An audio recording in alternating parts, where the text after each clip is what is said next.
दोस्तों, आप देख रहे हैं लालटेन भोजपुरी और आप लोगों का एक बार फिर से लालटेन भोजपुरी चैनल पर स्वागत है। स्क्रीन पे आप लोग एक फोटो देख रहे हैं और ये फोटो खेसारी लाल यादव के लेटेस्ट गाने के शूटिंग का है। बहुत अच्छे अच्छे गानों का शूटिंग हुआ है, लेकिन कोई भी गाना रिलीज नहीं हो रहा है। इसके पीछे का रीजन क्या है? सबसे बड़ी बात है कि कोई भी म्यूजिक कंपनी जो है वो रिस्क लेना नहीं चाह रहा है। सबसे मेन फैक्ट जो है वही है, वो यही है कि कोई भी म्यूजिक कंपनी सब बनवा के रखा हुआ है, समय का इंतजार किया जा रहा है। अभी तत्काल में आपको कोई भी गाना देखने को नहीं मिलेगा। पहले आएगा सारेगामा वाला गाना, जिसका पोस्टर आप लोगों के बीच में 20 तारीख को रिलीज हो सकता है और उसके बाद ही ये सारे गाने रिलीज होंगे। आप जाकर किसी से भी पूछ लीजिए, कोई आपको रिलीज डेट नहीं बताएगा।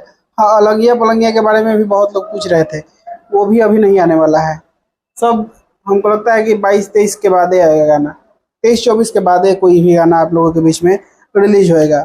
और संघर्ष 2 का ट्रेलर आने दीजिए, फिर कुछ माहौल बनेगा तो फिर हमको लगता है कि सब अपना देखिएगा कि बिल में से सब धीरे धीरे निकलेंगे और गाने रिलीज करेंगे। बाकी इसके बारे में आप लोग क्या कहना चाहते हैं कमेंट बॉक्स में बताइएगा।